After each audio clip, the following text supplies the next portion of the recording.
Folks, scoring 93 points on a Scrabble move is normally cause for celebration. But in the absolutely wild game you're about to see between veteran experts Peter Schwartzman and Mark Keenis, a 93-point play represented a potential piece of Scrabble history that wasn't. In this 2010 game at the Twin Cities Red Eye main event, where players play an incredibly grueling schedule of 15 games per day over a 2-day span, Peter has the first move and opens with Fub for 16, undoubling his U's and shedding both of his high point consonants. Mark answers with await for 15, and Peter draws a similarly vowel heavy rack and makes his best move of Yasha for 18, setting up another spot for the S he holds in reserve.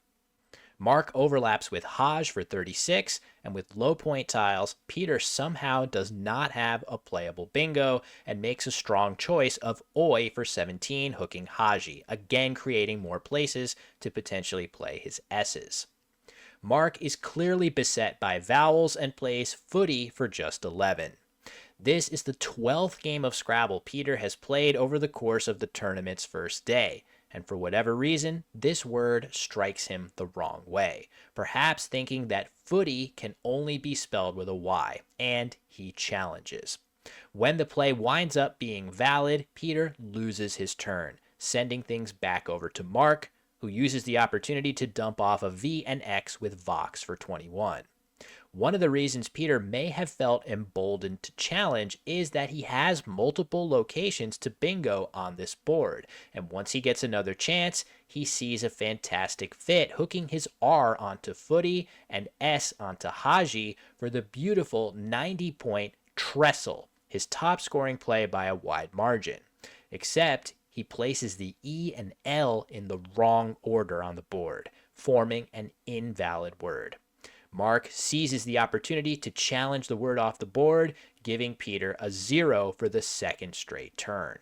Mark is still struggling with weak tiles and plays NIMBY for 18, and the very same play of Trestle is still available for Peter with the correct spelling.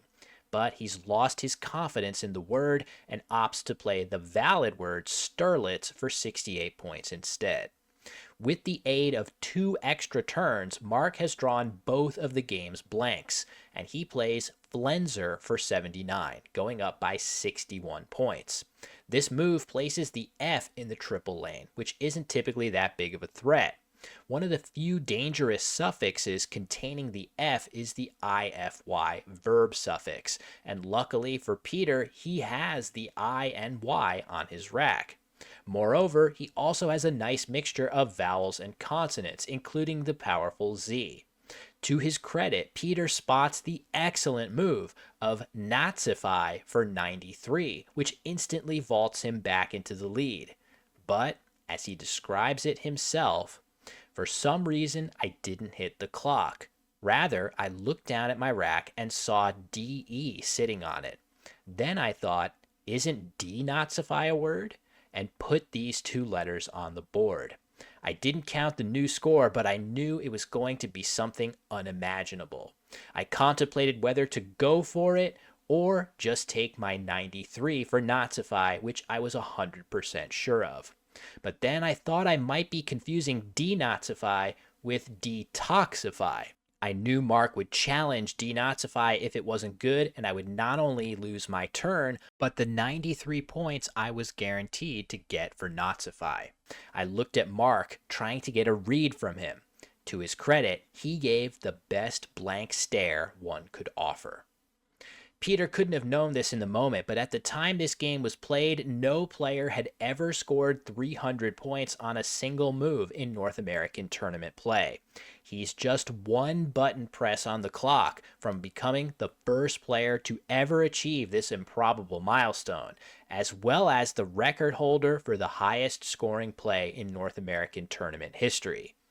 But, likely influenced by his 2 lost challenges already in the game, he ultimately decides to go with the sure thing of Nazify for 93, retaking a 32-point lead and avoiding the risk of losing a third turn.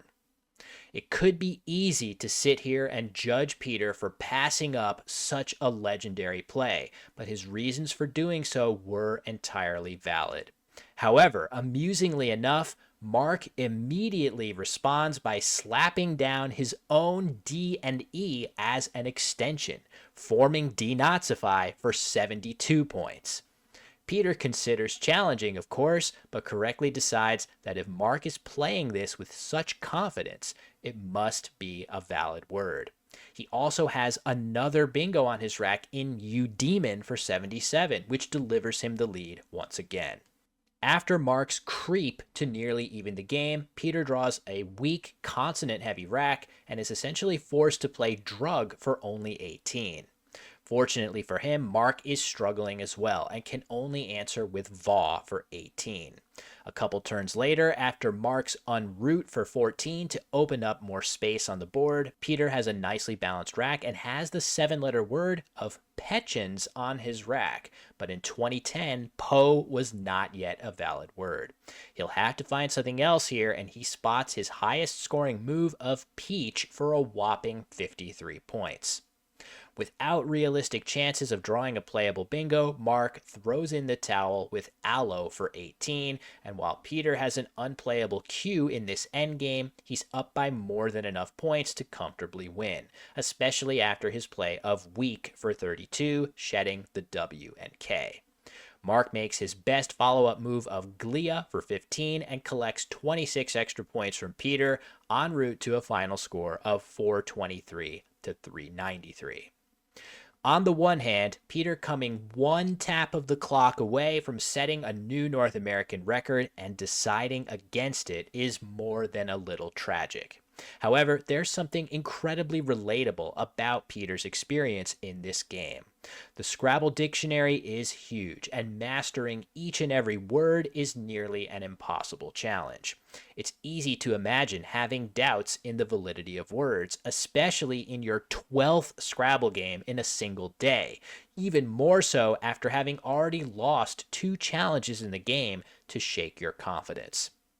For his part, Peter had an excellent attitude about the game after the fact, writing about it in depth for an article in his local newspaper. As he concludes, "Wow, I could have been a name in the Scrabble history books. I'll have to settle for the win and the satisfaction that I almost made history."